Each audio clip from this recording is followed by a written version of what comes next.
Ahí viene el Titanic. Aquí viene.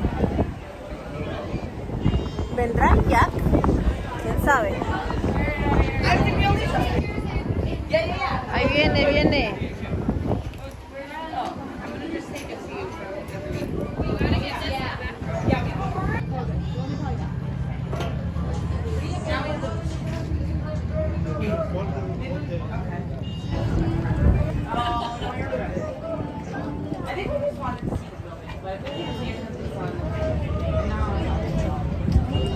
Ahí viene mi Ray. Ahí vienen.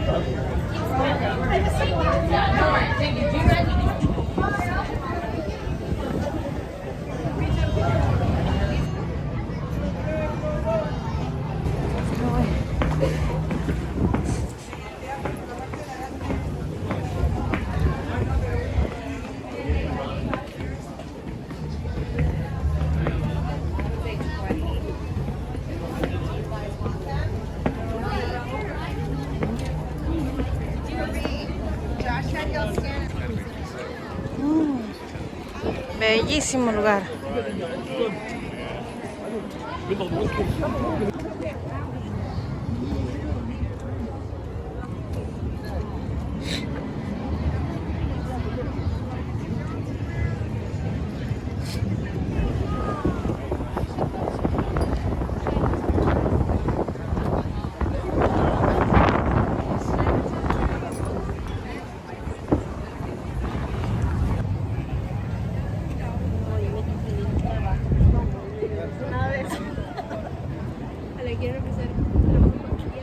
Es que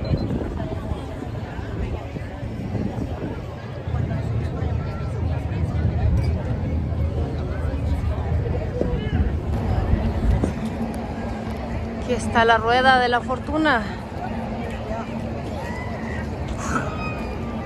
Chicago, Illinois.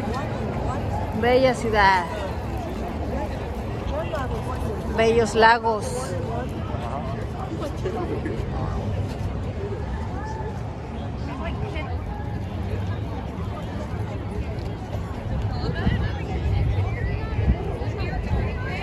Ya más tarde nos vamos a subir aquí. Primero vamos a ir a dar un paseo en barco.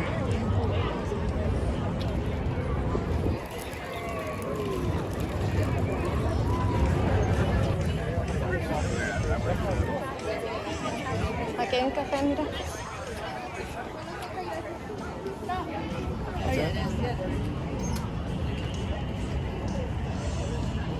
O no sé qué sea aquí, pero...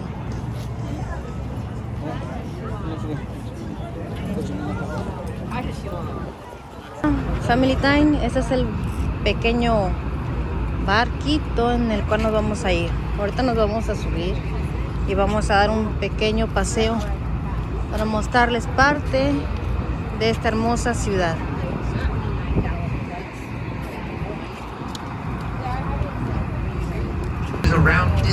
Despegamos, amigos, en este pequeño tour de este barquito.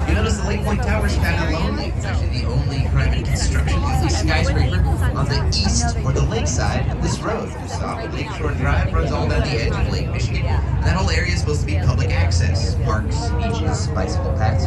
But in the late 60s, they found a zoning loophole that allowed them to build those fancy apartments. They made it be considered part of the river where we're on right now, as opposed to part of the lake on the other side. That loophole is traigo a Juliana aquí en el barco, en este Titanic. Aquí la traigo. There's been a lot of rumors over the years about famous people that have supposedly lived in there, including Tom Cruise, Sammy Sosa, and Halle Berry. Now, I can't confirm if those rumors are true or not. Halle Berry refuses to answer my DMs. Who can say? Let's talk about the word Chicago. Where does the city get its name? It's originally from a native term, Chicagoa, which literally translates to stinky onion. That's true. This area was a wetland, it was a swamp, it smelled like onions, that's what the natives called it. New York is the Big Apple, you could technically call Chicago the stinky onion. If you'd been here years before there was ever a city of Chicago, the Chicago River, it's true. Just a little bit, you don't want them to be too rigid, you also don't want them to sway too much. So in this tour, I'll tell you about 3 methods of sway reduction. How we calm down skyscrapers swaying in the breeze. The first, if you look at the tallest out of those 3 towers, on the 83rd and 84th floor, you'll see there's actually a gap That's called a blow-through floor. The idea is wind can take a shortcut through that gap, take some of the pressure off the tallest part of the building.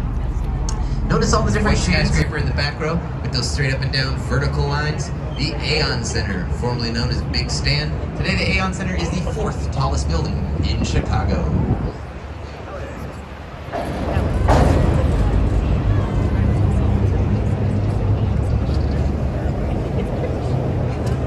And then over on the right, you'll see a building with a yellow dome. The Intercontinental Hotel was originally built by the Shriners. You know, the guys got a lot less popular for some reason.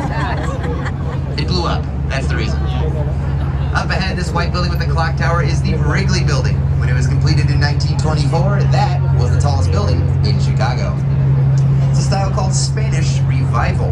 At that time in the early 1920s, American architects were still trying to figure out their own unique sense of style and beauty.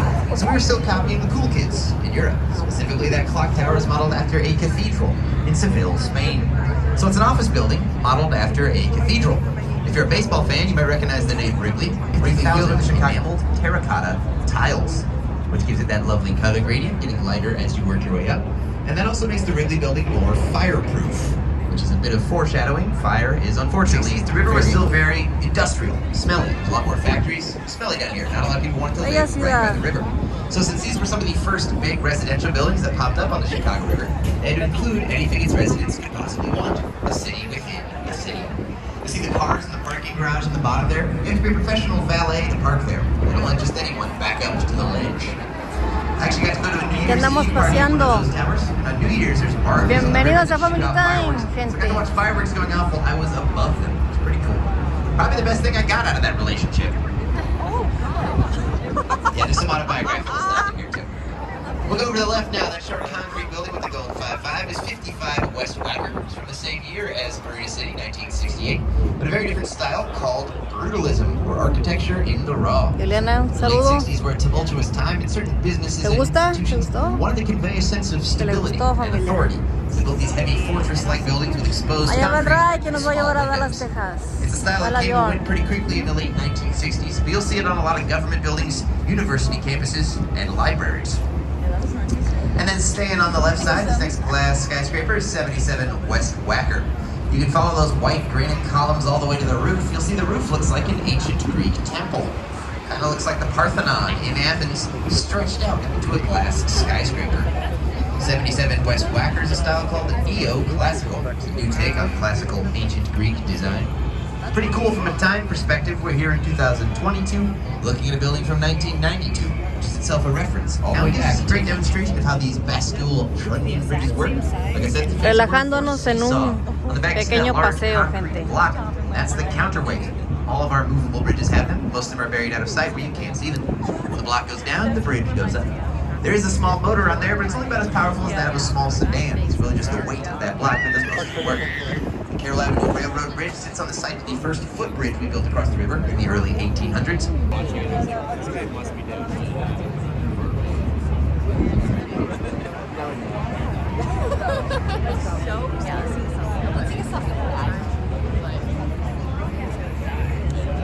Everyone was like, this is not okay. All right, we are back. You may have noticed you got a whiff of chocolate there. That's because there's a Blommer chocolate factory a couple of blocks west.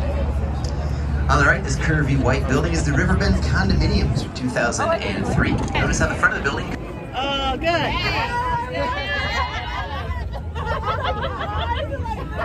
That's so good. And if I trash. Let me know as well. On behalf of our captain, Okay. crew, bartender, my name is Michael. I want to thank